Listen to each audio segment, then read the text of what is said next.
Look. Listen. Taylor. Welcome, everybody. It's the Look, Listen cast. It's an episode of a podcast. It's about Pokemon the anime, Pokemon the everything, and other things. Taylor, that's right. It's episode 181. Today we're going to discuss Horizons episode 123. After their big, long break, how's everybody doing on this 2026 afternoon? Andy? This is our first recording as a trio in 2026. Wow. Geese Peep can't believe it.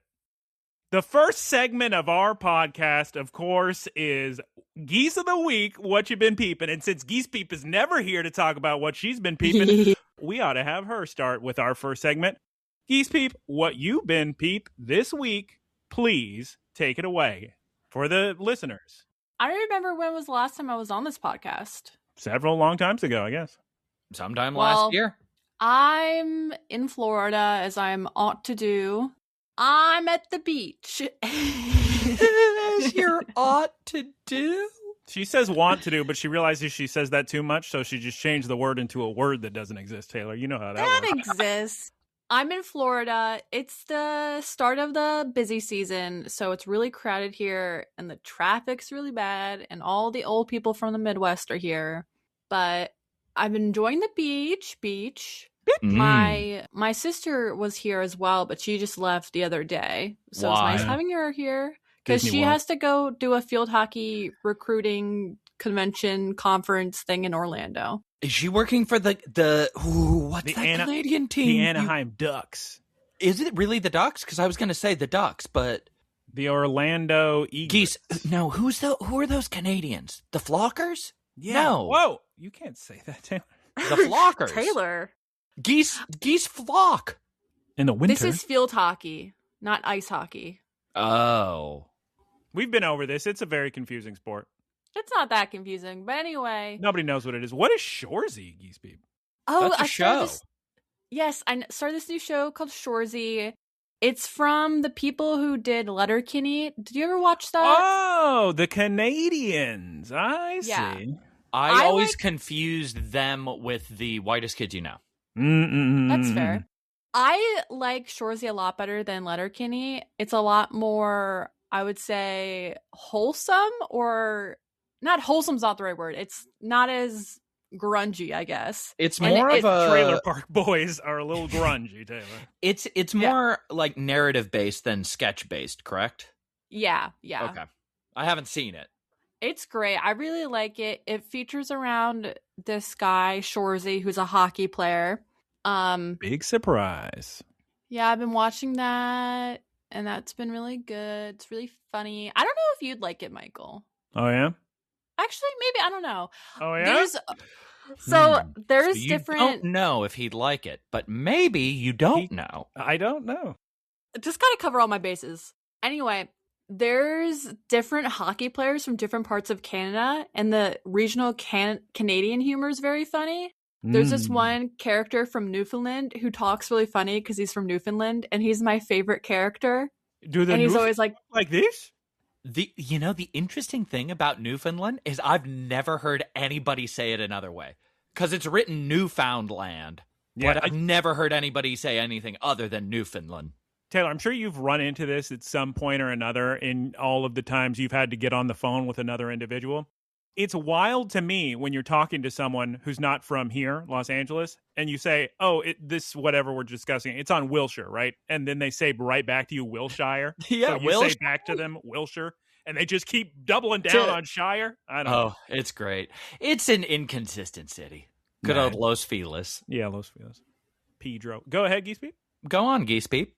Anyway, it's just a funny show, and I'm enjoying it. And I think I'm on the third season. Ooh, Could you give us an example of a regional Canadian joke? Easy.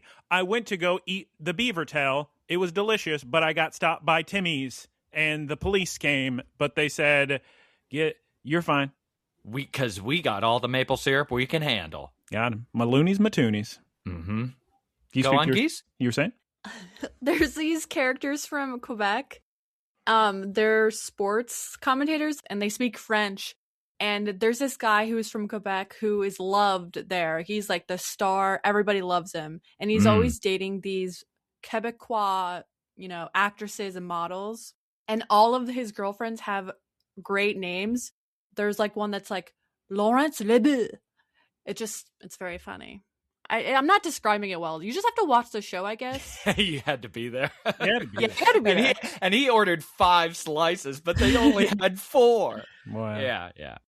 Geese Peep, did you want to talk to us about flying squirrels and bobcats this week? So, since I'm in Florida, I've been going outside at night with the flashlight shouts out that we got in Hawaii. Anyway, I've been going outside at night with my flashlight, looking at the flying squirrels and the owls, and I've seen bobcats. I just saw bobcat actually right before recording. But I've never been able to get a photo of it. It's too fast. Oh my God. Were they riding on top of the alligators? No. Do they ever do that? Do animals ever hang out on the back of an alligator? Yes. You've never heard the tail? You've never heard the tale of the scorpion and the frog?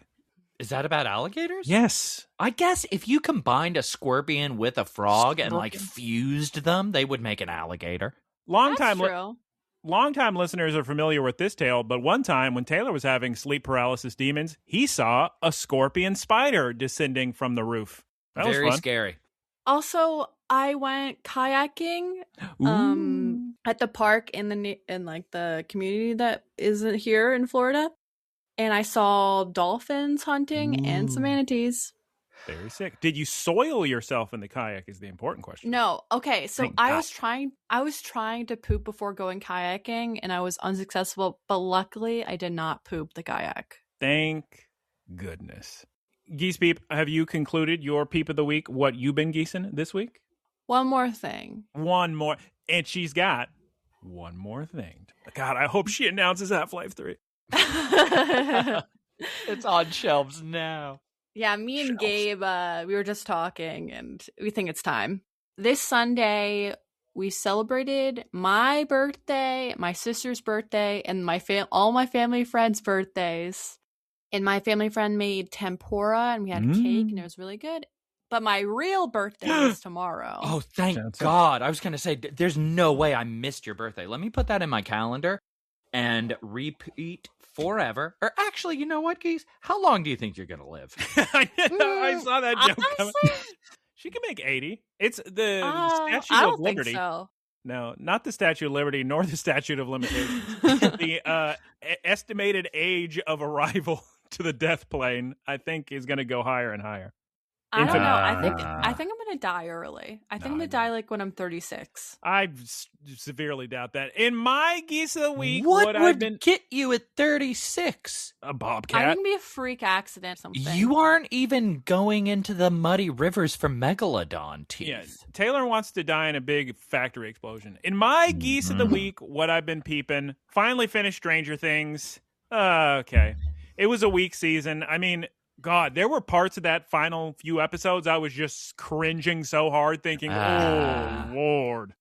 One of the standout performers was the newly recast Holly. She did great, so shouts out to her. There was some neat stuff. There was some cool stuff. I about lost my mind. I think it was in the final episode when they did I can't believe they had this little, what's the word I'm looking for, Taylor? Not foresight, but it means when you're halfway through the final season, by the way. Oh, okay. This isn't a huge spoiler or anything. Okay. But there's just a scene where they're talking and it's just the most Ready Player One, just oblivious to the criticisms where they just list all these 80s properties. And I went, okay. Every time they do that, they do it so often. And they're like, ooh, better recharge your batteries. And then they just like, remember Doritos? Yeah. It's so bad. So I was disappointed with that. And my question is, which one was the Stranger Thing? Vecna, probably.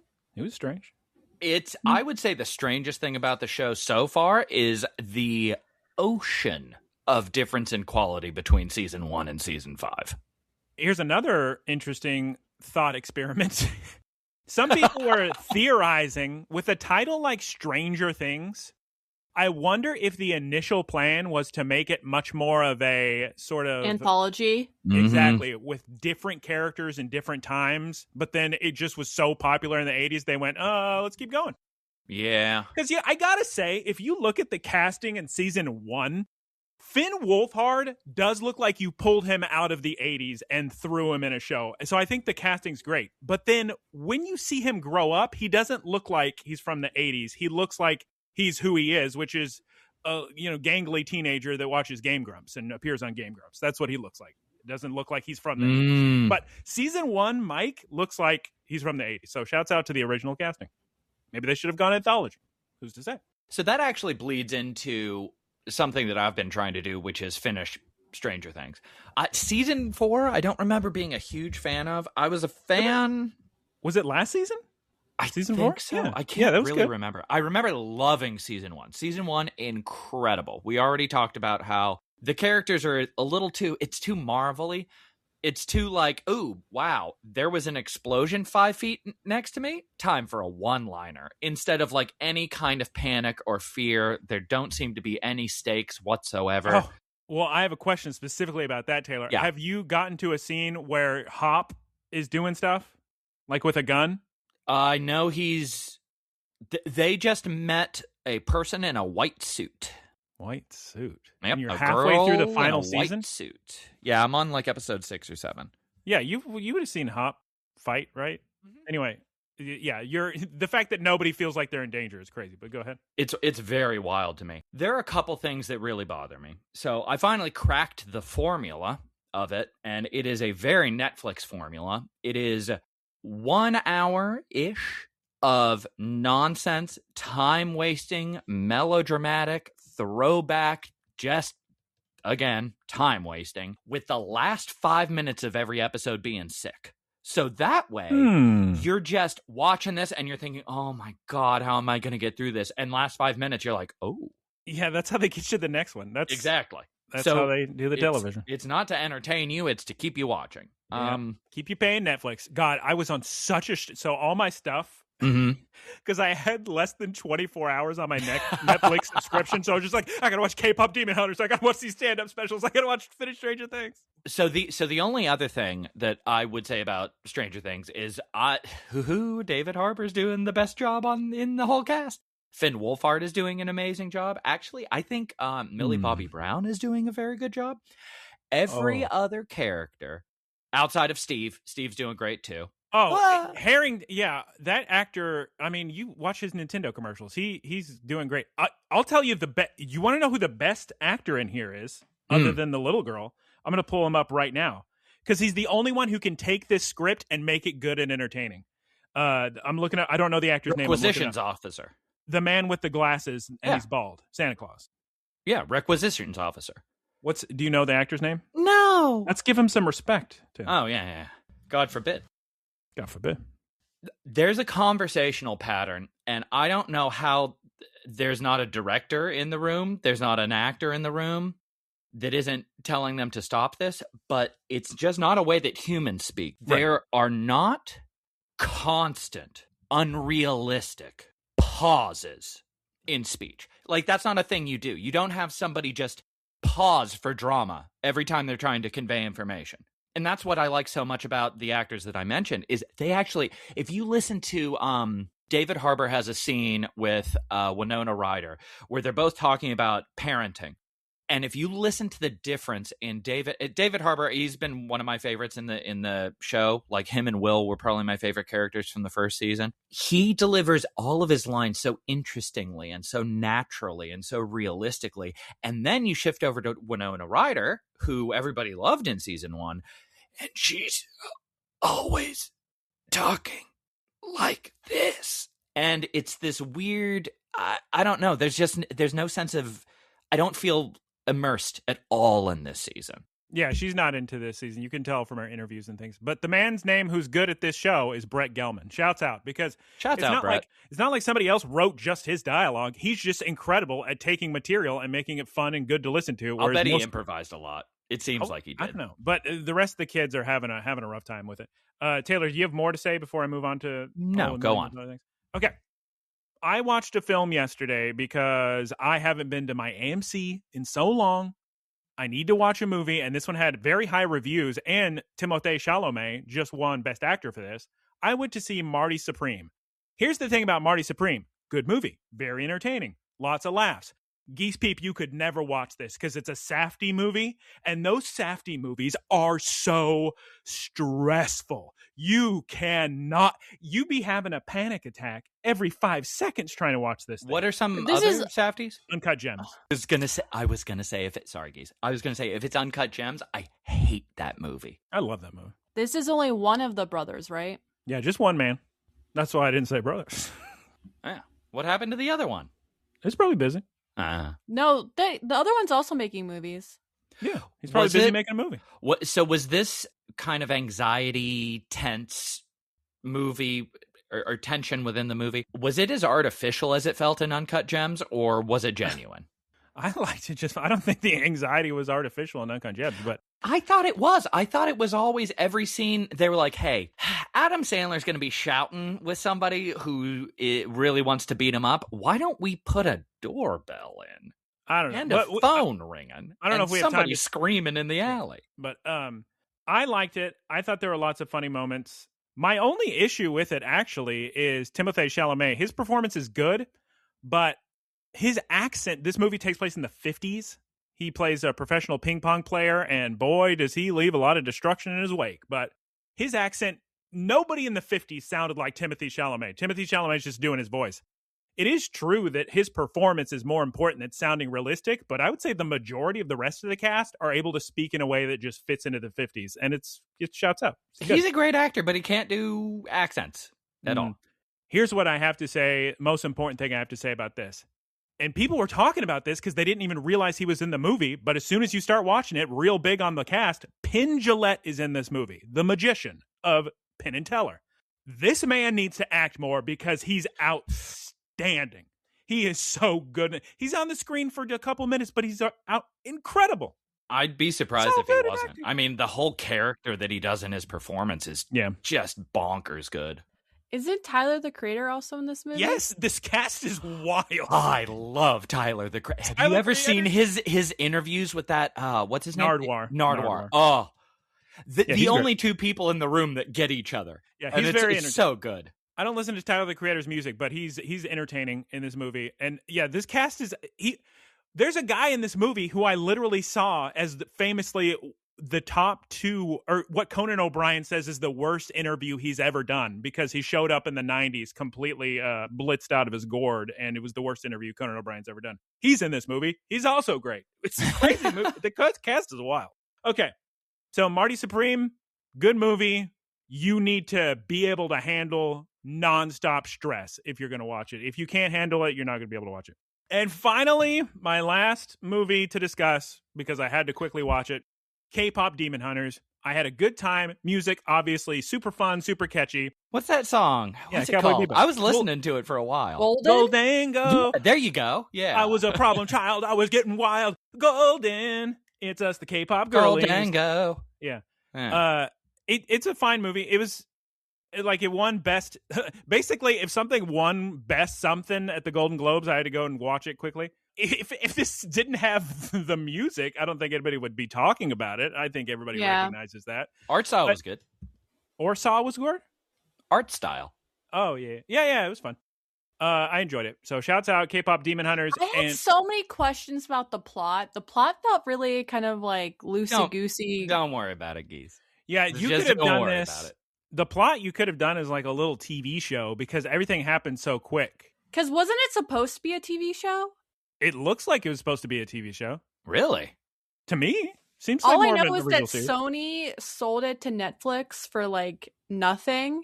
Classic Sony. Worked out well for them. They'll make it up on PS5 sales. Because everybody's constantly not. You just heard, Taylor. They goofed the big one, thanks to Limited Run Games releasing a disc of a PS4 disc of the PS2 game Jedi Racer or whatever. Yeah. With that disc, you now have the hex keys, and you can just hack your PS5 and just illegally download a game. So that's not good news. That's gonna be a fun lawsuit. Anyway, what was I talking about? K-pop Demon Hunters. I had a good time. Now then, final thing I forgot to mention last week. Geese Peep, I played so much Scrabble. Well, a pretty reasonable amount of Scrabble with my family. You and Duncan both. I had such monumental milestones in Scrabble. The first game I play is my first ever tie. At the end of the game, even after adding and subtracting the tiles, we end up with a perfect tie. Never happened to me before. And then the next game I play, my first set of letters, I play all 7 letters and get a bingo. What was the my word? My second turn, I'll tell you in a second. My second turn, all 7 letters, I play them. And my second word, Taylor, was another. So I got another bingo. Another one. Everybody, that's what I said. Everybody playing with me was so distraught because I'm just starting off the game hundreds of points ahead. There's nothing they can do. And then what's crazy is the third turn, I had a 7-letter word on my board, but nowhere to play it, so I didn't get a bingo that time. And it's all thanks to the new dictionary I bought, the official Scrabble dictionary, used in tournaments. My grandmother hates it. Everybody else loves it. And unfortunately, I think next time I go, we're going to have to use a different dictionary because it is not used in North America. It's used in England and other English-speaking countries. So we've got 400 new words in there, and all of them end in O-U-R. Oh, yeah, I-N-G. Yeah. They're so good. Oh, we got so many. Scrabble's a game of fighting your family. So I'm going to look up my first word, and then it's going to be Taylor's time. What Geese, what did you think of K-pop Demon Hunters? I liked it. I think Michael's correct that the music makes it. My first word was grieving, which may be a British-only word. Greaving, not grieving like. Oh, yeah. Yeah, different kind of grieving. Yeah, applying greaves. Yeah, something like that. Yeah. Some European, like half the new words are always just rare dance in New Zealand. Ancient tunic worn by an Egyptian. So we were playing Scrabble a ton.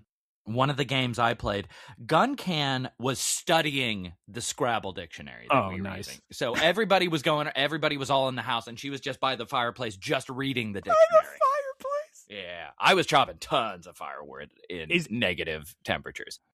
There was a moment where I was campaigning for Guncan's word to go through because she had been studying so hard and she laid her letters down with such confidence. And I knew that she had been studying the cues, and I've never heard of this kind of like Sun Tzu strategy in Scrabble, but she's sitting there with the book for the full day beforehand. And she confidently places them. Everybody says, that's not a word. That's not a word. And I say, she's been studying that book for 2 days. There's no way that's not a word. I know she was covering cues. And everybody was saying, but I've never heard it. And I said, I haven't either, but who knows with Scrabble? There's always some kind of, this colloquial term in the 1940s was used for a long middle toe. Like, who knows? She played What was the word? It was Q-A-J, not a word. Yeah, that's not a word. But I will tell you, great news. They're always adding new words. So 2-letter words are very important in Scrabble because that's how you build multiple words while making words, and you really build up your points. Yeah. There are so many more 2-letter words than there were 20 years ago that are legal in Scrabble. The Balatro of board games. Well, all right, Taylor. Did you like to would you today on your Geese of the Week like to discuss Welcome to Derry, perhaps? Ah, boy. I'm most of the way done with Welcome to Derry. All I'm going to say is, show creators, if you have an idea and there is a good part of it, don't wait for 75% of the show to be gone before you introduce something. Mm-hmm. For people who want to watch Welcome to Derry, it is horribly written. Oh. Just horribly written.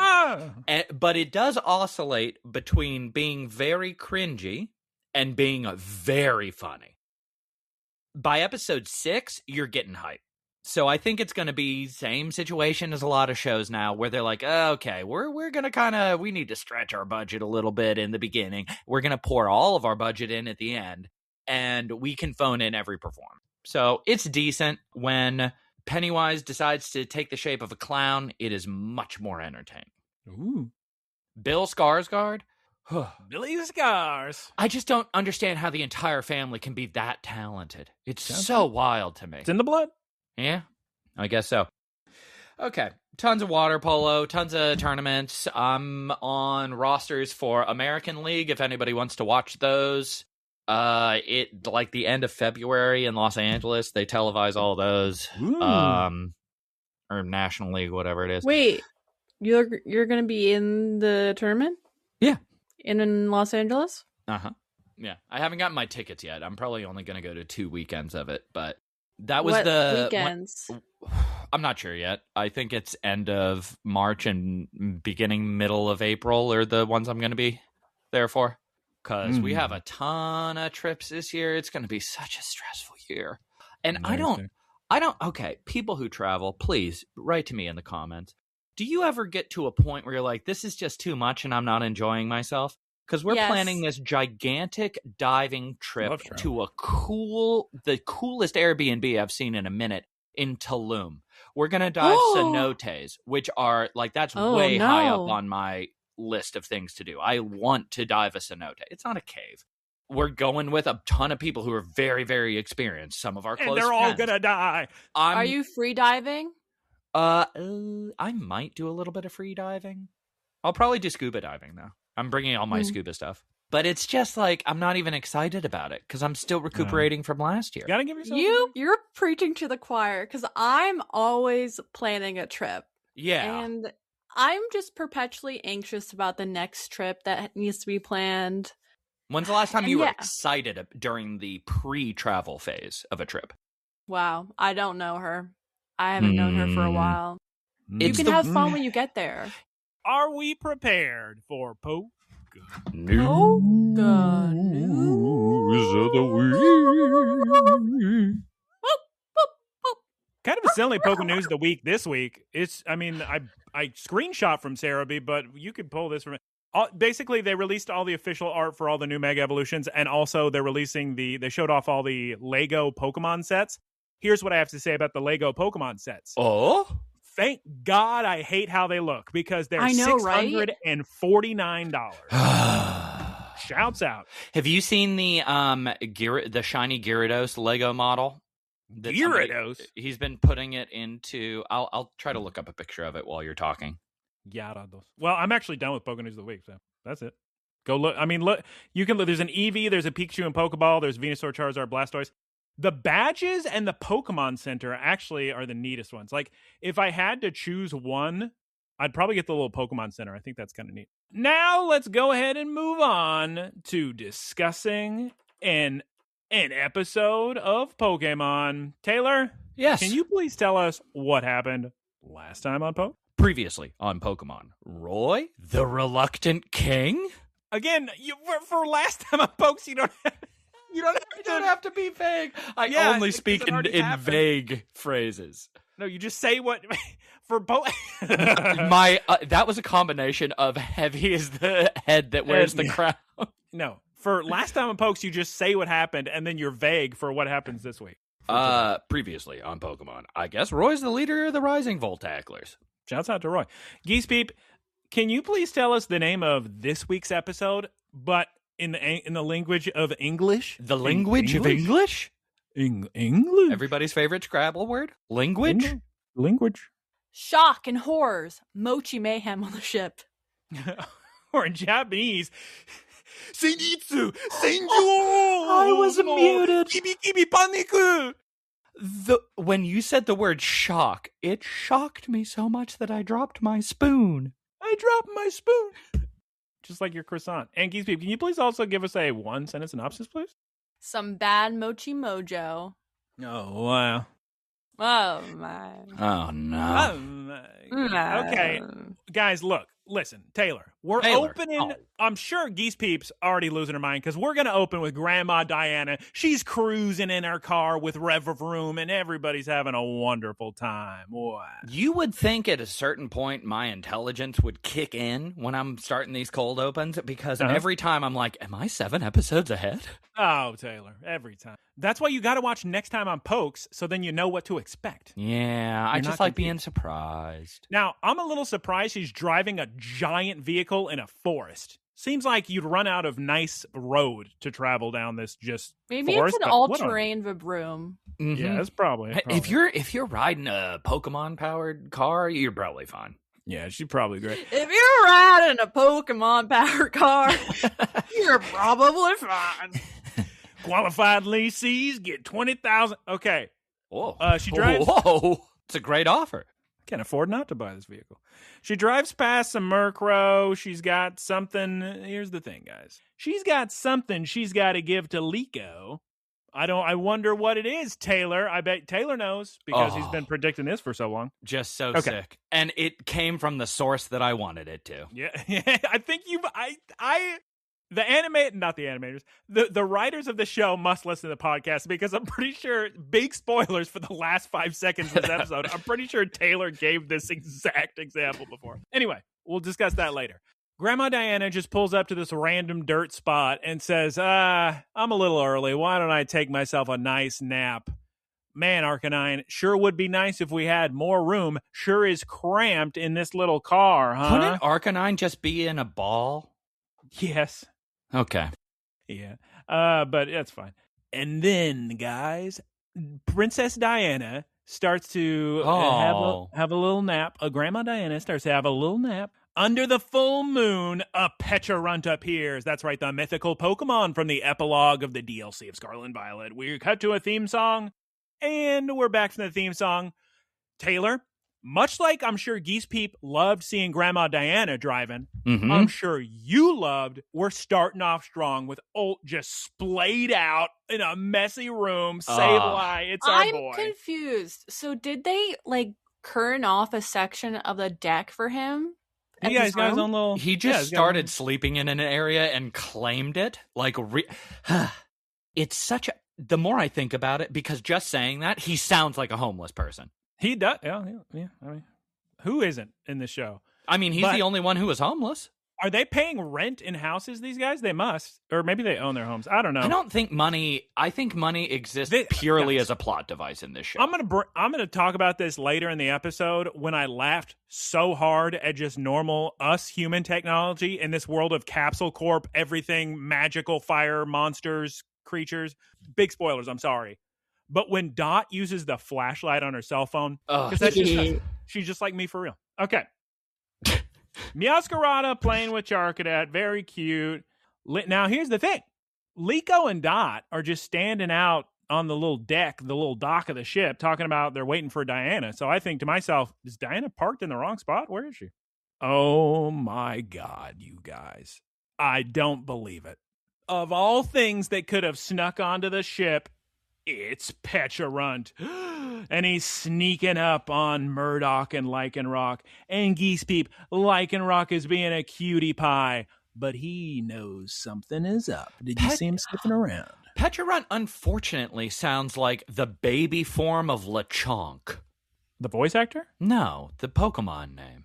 Oh, well, he's a Pecha berry, like a peach. And then Pecharunt is just going around the ship, Geese Peep, and he spooks some sleeping little babies, Snowrunt and Palmy. And then we see Oreo. I like this scene. Oreo teaching Roy how to perform maintenance on the ship because he's the captain now. So, shouts out. Yes, Geese Peep.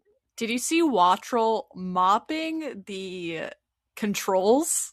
Kilowattrel is incredible at sweeping, and I'll hear no Kilowattrel slander. Well, he loves to put a broom in his mouth, in his beak. Why is he mopping the control panel? It's a broom and it's a little dusty. Somebody spilled coffee on it. Look, should he just use his wings to get rid of the dust? I don't know. No, because that'll get it everywhere. Then we can see Skeledirge's little flame bird playing with the wheel. It would be so funny if it had been Kilowattrel mopping Alt. Oh, he's so dirty. Everybody calm down. I, for one, am a fan of the fact that they're giving the Firebird an entire personality, and it's like it's its own Pokemon. So that's fun and neat. And I didn't foresee this. I didn't either. Very pleasantly surprised. It is just above and beyond a good solution to Skeledirge looking so much more intense, but still being, at heart, a goofy Pokemon. For the record, I did see this happening. She predicted. Where are the receipts? Yeah, I'd love to see the receipts. You can listen to the podcast. Yeah, go back in time. Now we're going to cut to the adults. I think they're in the breakfast nook. Maybe they're in the Professor Frito's seminar room. Doesn't matter. It's the same room. Oh my goodness. Taylor and Geese Peep, what seems to be on the table but a bunch of purple Mochi donuts? What a treat. What a surprise. Is this from Grandma Diana? Is she already here? They all assume to themselves incorrectly. No. These are binding as anybody who's beaten the epilogue of Scarlet Violet DLC, they clearly know these are binding mochi donuts, which Petulant uses to control people. So shouts out. With a binding vow. Yep. Shouts out to Jujutsu Kaisen enjoyers. Oreos takes a bite. And what happens to her, Geese Peep? Please tell me what the phrase I mean to write is. Does she recoil over? Does she retch over? What's the phrase I'm looking for? Where she goes... Curl over? Curl over. Curl over? And she breaks the plate of donuts. Oh, my God. And she starts to say, in Japanese, kibi, ki. Or she just says ki, but you know she's about to say kibi, kibi. In English, it's actually mochi, mochi. All those people say mochi, mochi, mochi. So we're going to be saying... What's the Pokemon's name in each? He's like the only Pokemon they changed the name, because most mythical Pokemon, they're the same in Japanese and English. This is one of the only ones that has ever changed its name. It's Momoaru in Japanese, I believe, and English it's Petulant. So yeah, she says ki, but for the rest of this episode, we're going to say mochi since we're speaking in English. So she says mo. And now we get... Chi. Exactly. Now we get what I think is very neat. Clearly, the Pokemon animators and storyboard artists are taking inspiration from the greats like Godard, and they just yes, Geese Peep, cover your eyes in shame. So then we just get the exact same shot of where we were, but flash forward, and all the adults are gone. We just see the broken plate on the floor. The kids walk in, Geese Peep, and immediately. This is what I find so hysterical. Liko says to Bagogo-chan, the legendary Pokemon, be careful of the broken plate. Just they're so powerful. They're just very inconsistent with how Pokemon interact with the world. In her defense, when you play Pokemon Scarlet and Violet, it is actually impossible to hurt Bagogo-chan. Yes. It's impossible to battle with that baby form of Bagogo-chan. When you send it into battle, it immediately transforms into Terestal form. Oh, so maybe you can't. Theoretically, it could be hyper weak. Yeah, I believe it. It's not strong enough to battle. So it's still funny, but I see where they're going. Good job, Liko, saving the life of Bagogo-chan, probably. So the kids realize everybody's gone. This is weird. Let's start looking for everybody. Now, this is very strange, Geese Peep. We go in the kitchen, and we see Murdoch's phone just laying on the ground, and we call it, and what's going on? Very strange. And Murdoch left a really delicious-looking chicken pot pie in the oven. Excuse me, he would never do that? Never even once? Never. You kidding me? Are you joking? What is going on? Gang, we got to split up, because clearly we're about to have ourselves, Taylor, just like that episode of Cowboy Bebop. You know the one where the thing in the fridge infects everybody. Yeah. The evil mushrooms. Oh, no. This is, spoilers for my score, this one's going to be pretty high. This is a fun episode. Love when... I hope this is a sign of things to come. Because when you can, instead of trying to trickle in plot, if you can create fun side hijinks and then have condensed plot, it's so much better. Basically, so the plot of this is kind of pulling from the epilogue of the DLC, just so everybody's aware. Oh. Okay. Geese Peep. My boy. The best sweeper on these 7 seas, Kilowattrel. He gets bound, Geese Peep. Kilowattrel is donezo. Oh. And then the kids keep exploring. His eye was very sick. That shot of Petulant, I guess, charging Kilowattrel, maybe? That was real cool. Sending out its... I forget the name. I have the move written down. Mochi chain. No, it's a little chain. Bound. Yeah, the Mochi fruit. Chain. Yeah. Malignant chain. The kids now are going to, on their search to find anyone, walk into the dark boiler room, and very spookily, Oreos is just standing in the darkness. Ooh. Geese Peep, she's been possessed. She goes, Mochi, Mochi, Mochi, and she does the dance from the Scarlet and Violet DLC. It's kind of truly not expecting this to be how the zombie episode goes. The closest you could compare this dance to is sort of like the chicken dance, you know, the I wish the music had been better. I like the music. We're gonna get a sick little music track coming up. I just wish it was like really fully fledged. Like a big old thing. Nah, it doesn't play for very long, but it's a good song, I think. It's a good music. But I'll tell you, the funniest part about this whole scene, Geese Peep, is little baby Charcadet running for his little life away from Oreos. I found that so funny. His little feet just... So good. Charcadet's a great Pokemon. And now we get to the point in my notes where I call Taylor a liar. Oh. What do I have written here, Taylor? Great music for this next scene. Great music. GREAT, not BAD. To clarify what I was saying, I meant the atmospheric music, like being scarier. Yeah, I see. Not the fun Mochi dance. Yeah, not the fun Mochi dance. Geese Peep, they got Molly. They got our girl. The reveals of people being possessed in this episode was so good, too. So they run away. Get away, get away. I want to get away. And they see Murdoch, too. And he's possessed. And then I thought, Quaxwell, no! But turns out Quaxwell's fine. He just wants to dance. He is the best part of this episode. He's like, finally, we can dance. I've been waiting. Gee, everybody else just gets to evolve. Maybe I just need to do a little flamenco dance, but no, nobody will let me. Because I literally right here, Quaxwell, you too? And then a scene later, he's fine. He's just... Oh, man. They couldn't have done it because it would have been too offbeat and off-brand. Too much going on. But if Quaxwell had evolved during this, it would have been hysterical. Yeah, as long as everybody's dancing around. Just to dance. And then everybody comes to later, and they're like, wait, what? Yeah, you were fine that whole time. And then Lucario is also, unfortunately, captured by Pecharunt. You hate to see it. And now we get, Taylor, unfortunately, your boy gets... a Mochi binding donut shot down his gullet by Pecharunt. That's right. Old is compromised. I'm sorry. I like that animation. When it's shot down his throat. Yeah. Like how it like dodges past like Roy and yeah. And now that Old has let's say been compromised to a permanent Now that Olt's done so, Sableye just has to tell Roy, I think I see Pecharunt under that salad sneak cardboard box if you want to do something about that. So Roy goes to investigate, and Pecharunt runs away. Okay. Nice. Now we get the scene I was talking about earlier where Dot turns on her cell phone flashlight, and we're looking everywhere for Pecharunt. He's running away. Cap chases after him, and I think is taken. Yes. Unfortunately, Cap has also been Goof the Big Buddy. We're losing every single character to this menace that is Pecharunt, the mythical Pokemon. Now we're going to see the kids hiding. This is sort of like Jurassic Park and maybe Alien. We see the kids hiding in the kitchen, scared out of their lives. And then the door starts to creak open. Oh, thank goodness. It's just you, Alolan Muck. But Geese Peep, who's standing right behind Alolan Muck? Molly and Alt. Oh my God!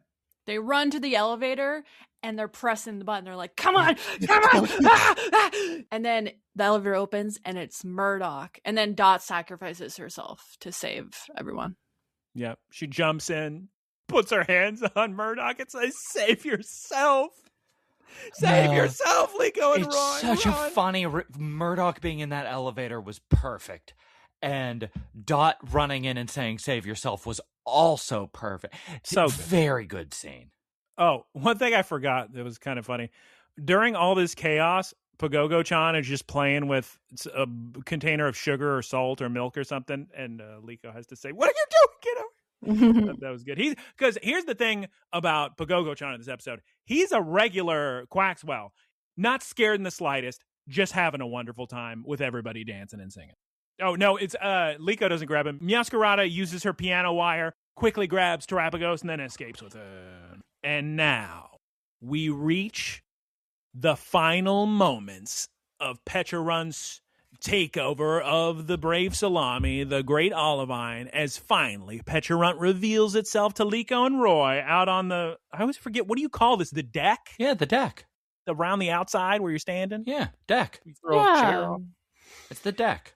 We see the malignant chain all over Captain Pikachu, Lucario, and Kilowattrel, and he can use these Pokemon to fight for it. Oh my God. So Roy and Liko run away to the Frito seminar room. Taylor. They got Roy. They got our boy off screen. I didn't even see it happen. And now, Liko is the sole survivor, and she's surrounded on the deck of the ship by everyone.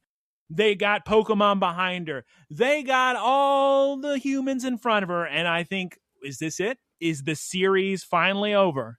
I was kind of wondering what the end game was here, which they do kind of clarify.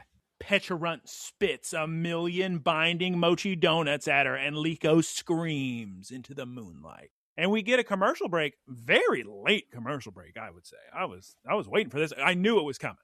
I was very confused by the commercial break placement.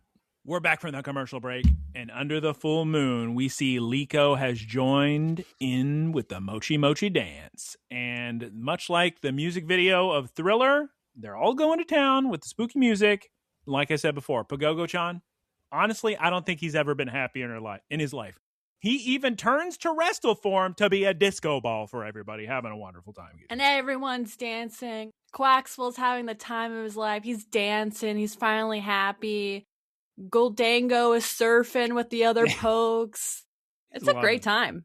Pecharunt just laughing his peach off, honestly. I hate its laugh. Oh. I hate it. Man.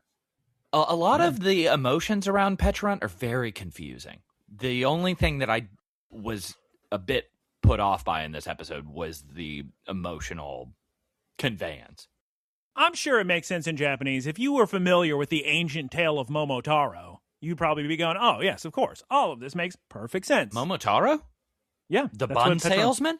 Yeah, that's what Pecharunt's based off of. Wait, is that actually a bun salesman? Yeah. Well, he has little buns on him. Little dumplings. I thought it was Mochi. And then, literally, out of nowhere, Grandma Diana shows up, Geese Peep, and she just immediately starts chastising Pecharunt.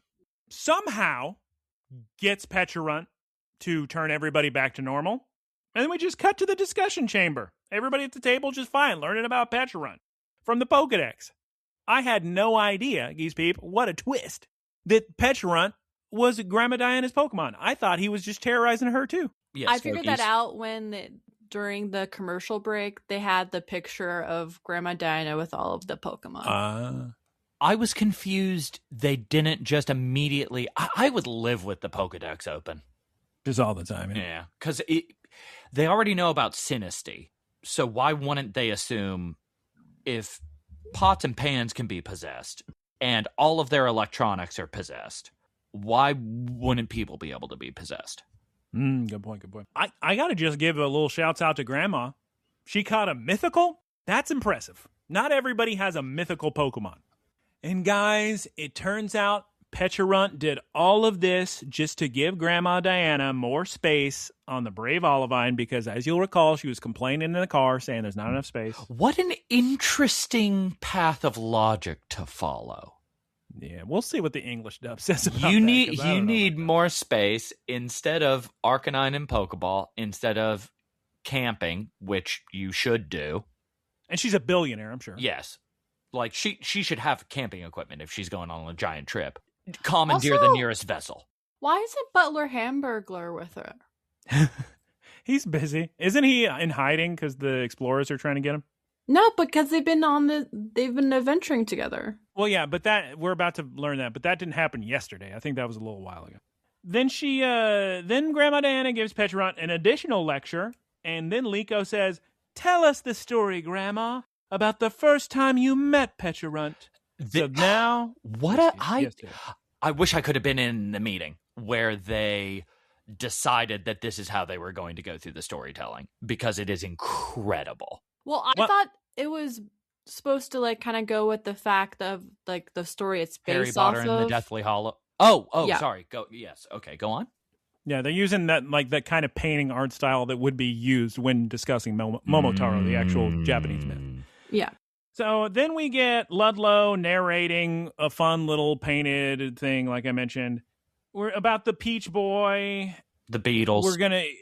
So Pecharunt is related to the ogre, like Ogerpon, Pheasantipity, Monkey Dory, Okidogi, all those guys. Anyway, here's the story of Grandma meeting Pecharunt. One fine day, Grandma Diana this cracked me up, Geese Peep, washing her clothes by the river. I know! Why doesn't she just put the clothes inside the wash rotom? She has a washing machine rotom that could easily just clean her clothes. It's an act of meditation. I guess, so wash rotom can get some water from the river. I don't know, but found that funny. Seems a little unnecessary.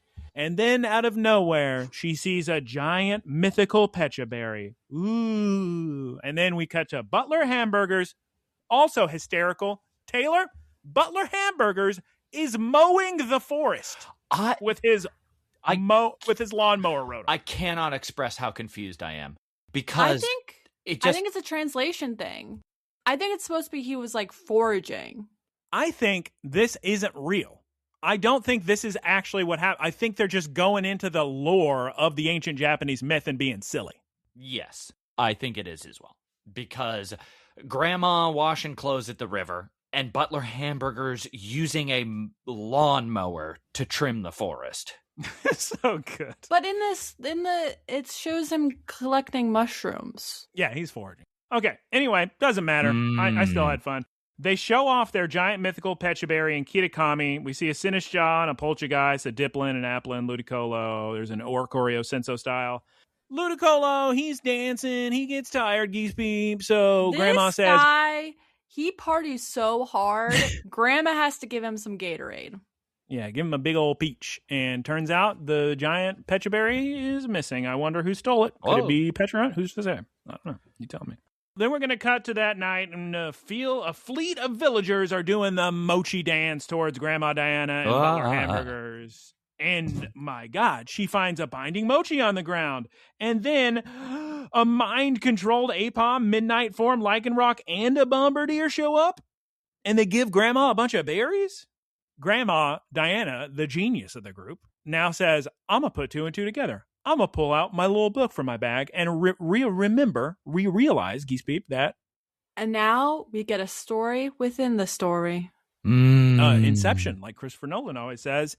Once upon a time, there was an old couple, an OG-san, grandma, grandpa. They watched over a little Pecharunt, and he loved them so dearly, and all he ever wanted to do was fulfill their wishes. And perhaps... this was a long time ago. Perhaps Pecharunt now these days looks to Grandma Diana and Butler Hamburgers and says, my God, is it my old trainers? Am I feeling for these old people? Grandma Diana's like, no, I'm not. I will refuse to take these berries. You control these people. I will not do it. It's interesting that it didn't try to control her. Well, it gathered the berries for them. Right, that's what I mean. He looks up to her like his old trainer, so he would never do that to her. Right. It's just that's interesting. So then Grandma Diana says, Arcanine, I want you to just knock out all these Pokemon. Kill and also do a lot of damage to Pecharunt while you're at it. And then I have a question to everybody here in the audience and to Geese Peep Taylor. I have minimum one answer. Does Pecharunt speak Japanese? Does he just speak aloud? I thought human language? It was the narrator. Yeah, it had to have been the narrator. Because I thought the same thing at first as well. And I was like, oh, this could be imagine combining him with Hatchram. All of a sudden, you have Professor Xavier. We get Geese Peep's least favorite part of the episode now, where Pecharunt just does the most frustrated grunt you've ever heard in your life. Just, but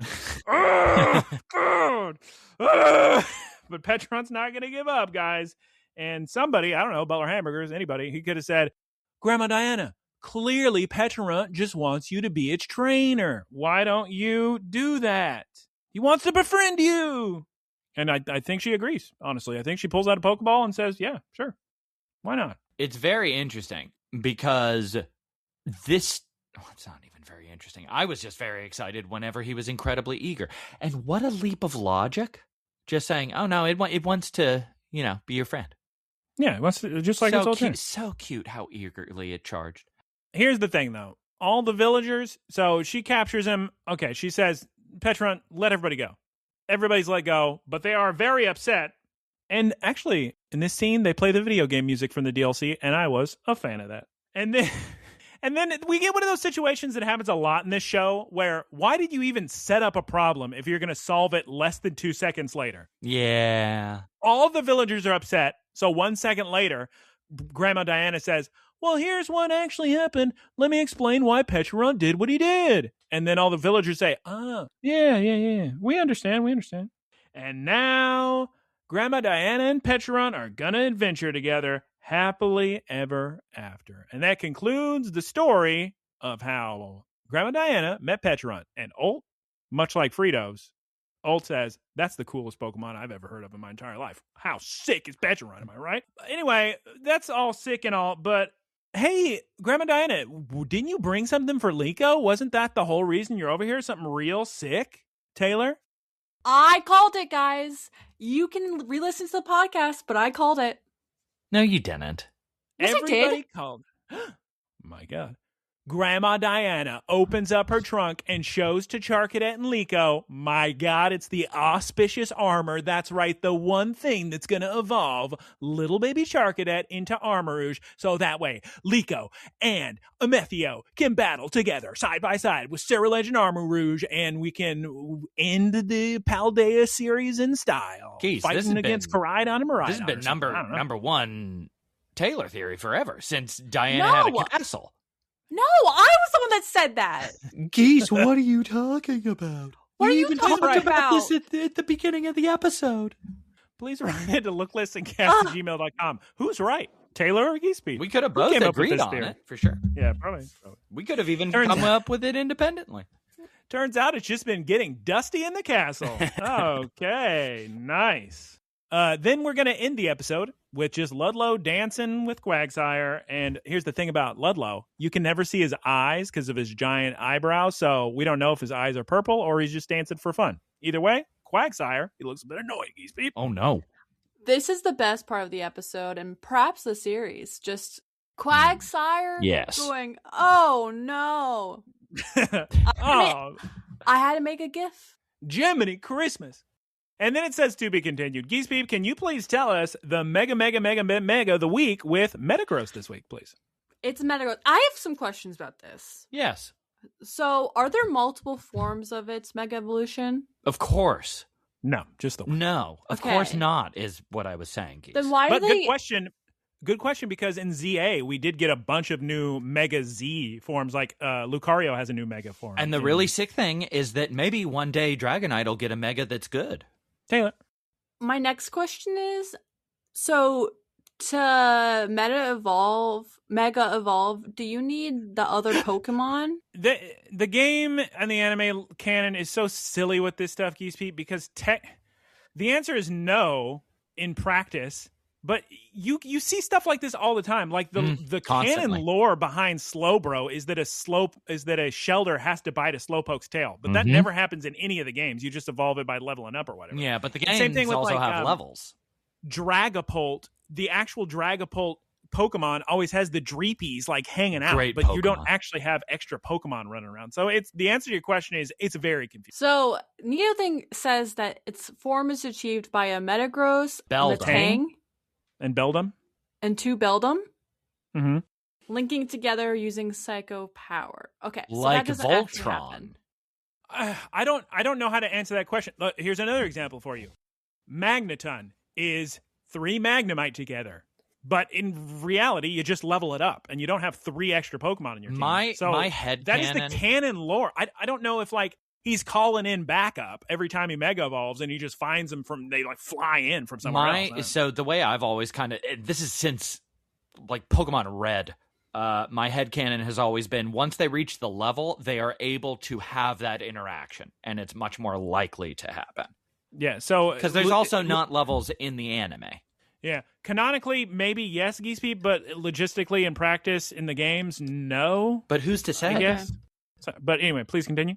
Anyway, its ruthless nature drives it to win by any means necessary. And then we see the animation, and Nidothing explains that sometimes it'll grab its foe and count down to explosion, which is exactly what it does in this animation. And then Nidothing dies in a tragic explosion.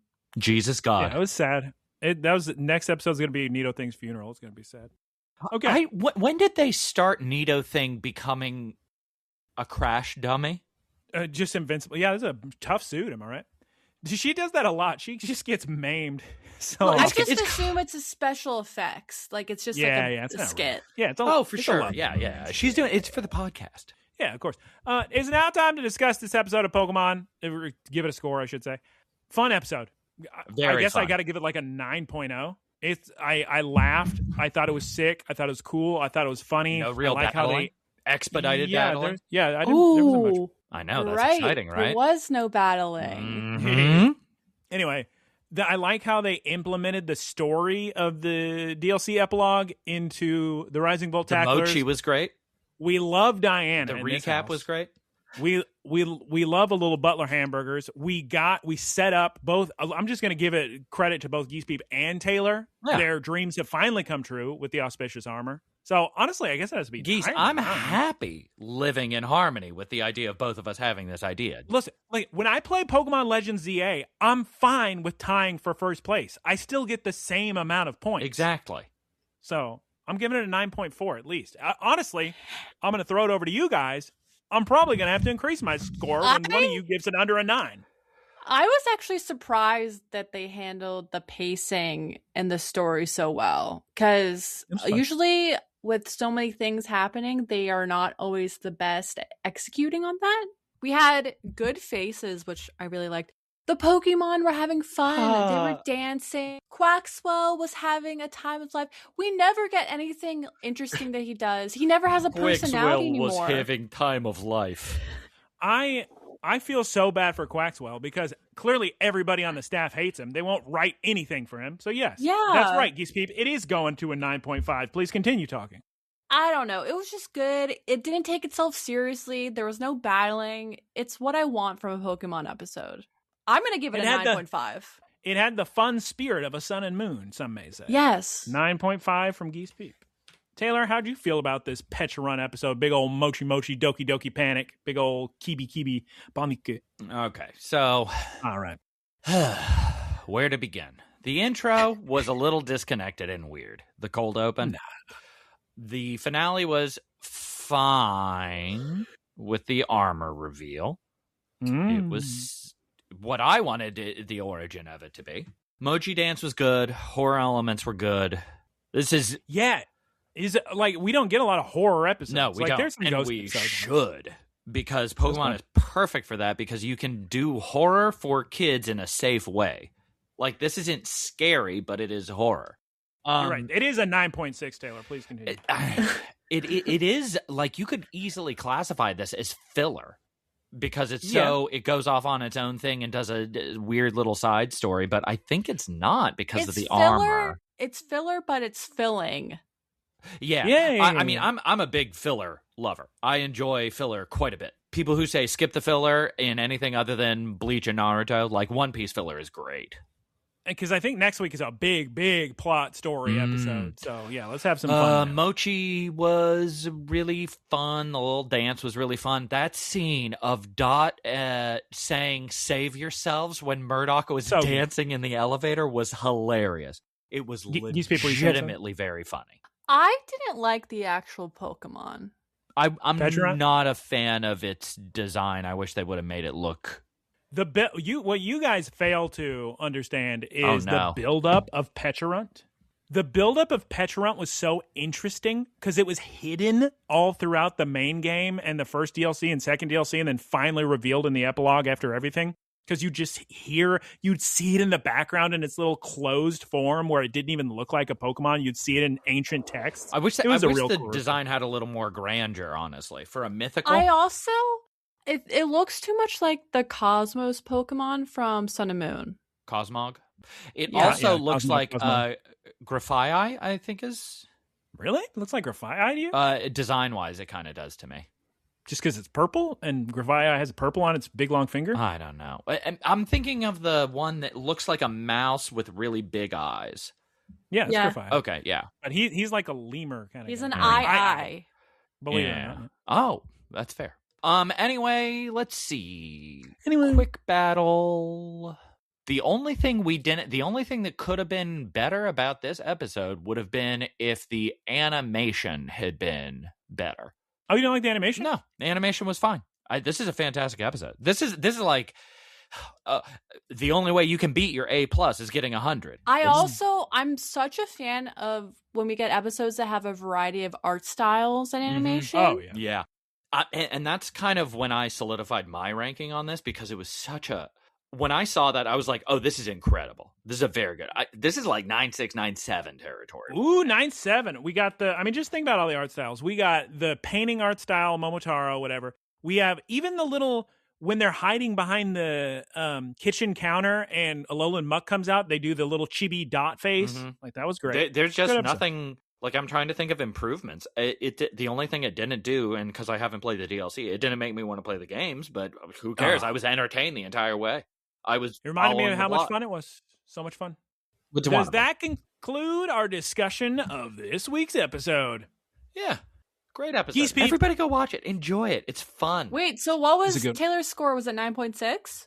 I put 9.7. I said 9.6, 9.7. He normally goes with the higher of the two. Yeah, we got 9.5, 9.6, 9.7. Great scores all around. It's a great side episode. Geese Peep, I knew it was going to be good. Geese Peep didn't believe me. I said I saw the clip. I said this is going to be a good one. Every single time. I was only wrong once, and it's not my fault. It's because they showed. I say it every week. They showed 5 seconds of the end. I didn't know the whole episode wasn't going to be that. Geese Peep, please take us into the wrap up in English, please. Thank you, everyone, for listening. You can find us at Look Listen Cast on Spotify, Apple Podcast, and YouTube. Please like and comment so more people can find us. Thank you to Keith for our artwork. You can find him at twitch.keith. Twitch.keith. It would be easier if you didn't read it, because I know you have it memorized by now. Twitch. It's you're reading, you're goofing, and you're goofing the reading. You even do a sing-songy voice, which means you already have it. Yeah, it's like a song. Twitch.tv/Keith Squared. Yeah, next time do it with your eyes closed, and you're gonna do it perfect. Because watch this. Watch how my eyes are gonna be closed. Watch this. Can you see my eyes closed? Yeah. Watch this. You looking? His eyes are open. Yeah. His eyes are open. He's using a mirror. They're closed. He's using a mirror. He's using a mirror. His eyes are the widest I've ever seen them. Oh my god. No, they're closed. And watch this. Watch this. Shouts out Professor Ticklebits for the website and the boilerplate. That's twitch.tv/prof_ticklebits. Do you see how I did it with my eyes closed? That's crazy. Wow. He even had both eyes closed for some of that. Wow. And you can please recommend this podcast to your friends and family, because there's something you'll find entertaining. Maybe you really love MArty Supreme. It's time for all of us to say goodbye. Taylor's going to say goodbye 1 time. Goodbye. Steve's going to say goodbye 3 to 5 times. Goodbye. And I'm going to say goodbye 1 to 2 times. Goodbye. Goodbye. Goodbye. Goodbye. Please. Goodbye. Pick it up. Say goodbye. Goodbye. Goodbye. Howdy, y'all. It's me, Geese Peep. Thank you for listening to the Geese Peep Productions podcast. Geese Peep Enterprises, doing business as Peep Industries, together with its subsidiaries, is a diversified worldwide entertainment company with operations in media networks, talent management, parks and resorts, multimedia entertainment, and consumer products and interactive media. Geese Peep Enterprises is a Dow 30 company.